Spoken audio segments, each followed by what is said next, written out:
Hello everyone, welcome back to our channel. ఈ వీడియోలో parliamentary కమిటీలు నియామకాలకు సంబంధించి ఇన్ఫర్మేషన్ చూద్దాం. ఇది లాస్ట్ మంత్ ఆగస్టుకి సంబంధించిన టాపిక్. ఆగస్ట్ మంత్లో రిలీజ్ చేశారు. ఈ టాపిక్ని మనం జనరల్ స్టడీస్ కింద, అదేవిధంగా అపాయింట్మెంట్స్ కింద కూడా మనం చూసుకోవచ్చు. General studies, appointments and current పాలిటీకి సంబంధించి కూడా మనం లింక్ చేసుకోవచ్చు.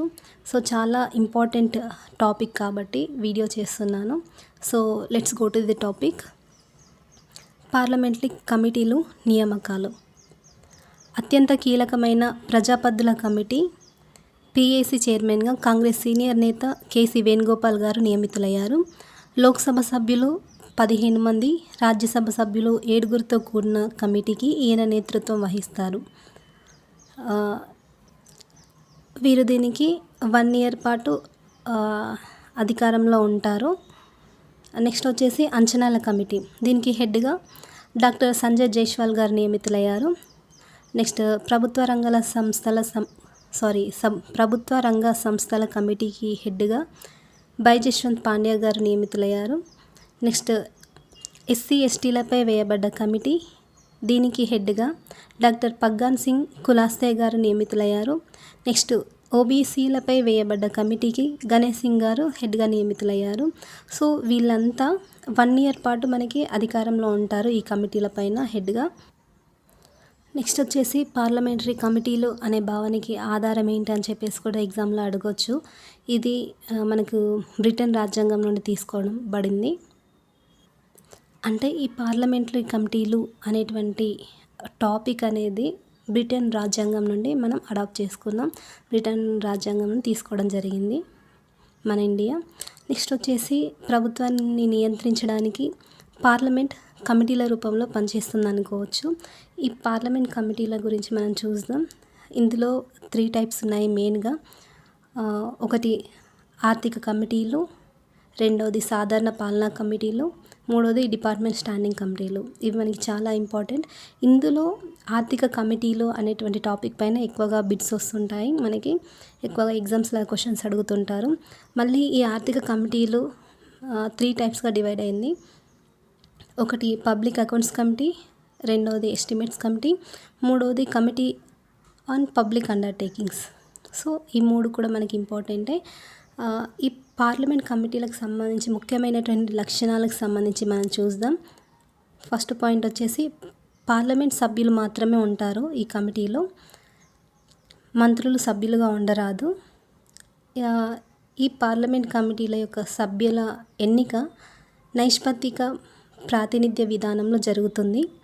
కమిటీలో అధ్యక్షుడిని స్పీకర్ లేదా చైర్మన్ నామినేట్ చేస్తారు. ఆర్థిక కమిటీలకు స్పీకర్ మాత్రమే అధ్యక్షుని నామినేట్ చేస్తారు. నెక్స్ట్ వచ్చేసి కమిటీలు స్పీకర్ లేదా చైర్మన్కు విచారణ నివేదికలను సమర్పిస్తాయి. నెక్స్ట్ కమిటీల సభ్యుల కాల పరిమితి 1 సంవత్సరం పాటు ఉంటుంది. మెయిన్ ఇంపార్టెంట్ పాయింట్ ఏంటంటే ఈ కమిటీల సమావేశానికి కావాల్సినటువంటి కోరం ఎంత అంటే 1/3. పార్లమెంటరీ కమిటీలు పార్లమెంటుకు సలహా సంఘాలుగా పనిచేస్తాయి. సభాధ్యక్షుని అనుమతితో దేశంలోని ఏ ప్రాంతంలో అయినా సమావేశం అవ్వచ్చు. సో మనం ఫస్ట్ ఆర్థిక కమిటీలకు సంబంధించి అందులో 3 types అని అనుకున్నాం కదా. అందులో ఫస్ట్ది ప్రభుత్వ ఖాతాల సంఘం గురించి ఇంపార్టెంట్ పాయింట్స్ తీసుకుందాం. దీనికి అధ్యక్షులుగా కేసీ వేణుగోపాల్ గారు నియామకమయ్యారు రీసెంట్గా. పార్లమెంటరీ కమిటీలలో ఇది అతి ప్రాచీనమైంది ఈ ప్రభుత్వ ఖాతాల సంఘం అనేది. భారత ప్రభుత్వ చట్టం 1919 ద్వారా 1921లో ఏర్పాటైంది. ఇది 2021 సంవత్సరం నాటికి 100 సంవత్సరాలు పూర్తి చేసుకున్నటువంటి కమిటీ. సో అందుకని చెప్పేసి ఈ కమిటీ పైన లాస్ట్ ఇయర్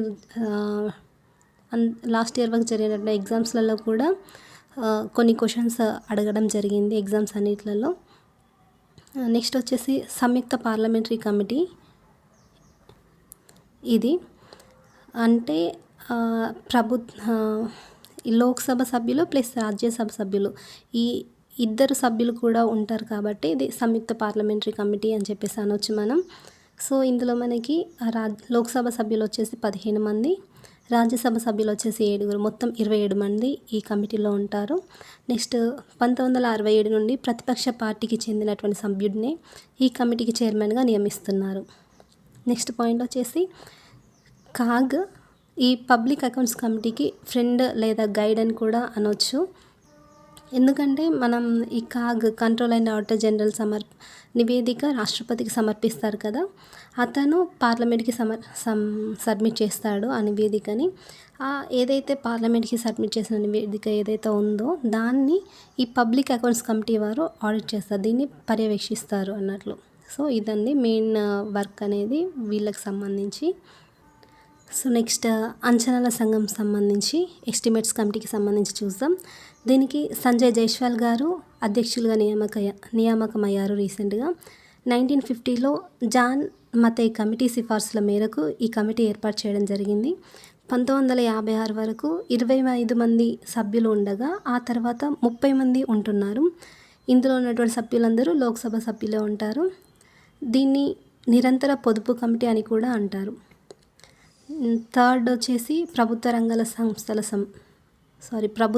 సంస్థల సంఘం కమిటీ ఆన్ పబ్లిక్ అండర్టేకింగ్స్. దీనికి బైజయంత్ పాండ్యా గారు అధ్యక్షులుగా నియామకమయ్యారు హెడ్గా. సో దీన్ని వికే కృష్ణమేనన్ కమిటీ సూచనల మేరకు 1964లో ఏర్పాటు చేశారు. 1974 నుండి 22 మంది సభ్యులు ఉంటున్నారు. గతంలో 25 మంది. అంటే ఇందులో లోక్సభ సభ్యులు వచ్చేసి 15 మంది ప్లస్ రాజ్యసభ సభ్యులు వచ్చేసి 7.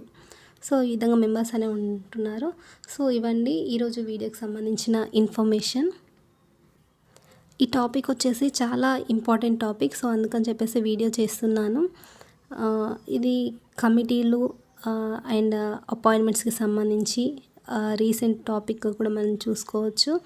అండ్ నియామకాలు, కరెంట్ పాలిటిక్స్ సంబంధించి కూడా మనం చూడవచ్చు. జనరల్ స్టడీస్లో కూడా మనం లింక్ చేసుకోవచ్చు.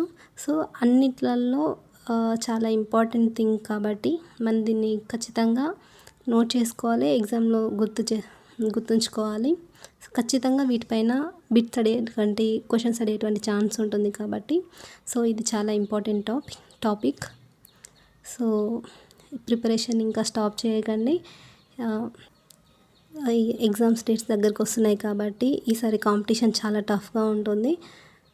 సో దానికి తగ్గట్టుగానే మనం ఈ టాపిక్ని కరెంట్ అఫైర్స్కి సంబంధించి టాపిక్స్ని మనం ఎప్పుడు వస్తున్నటువంటి టాపిక్స్ని లింక్ చేస్తూ వాటికి రిలేటెడ్గా మనం చదువుకుంటూ దానికి తగ్గట్టుగా మనం ప్రిపేర్ అవ్వాలి.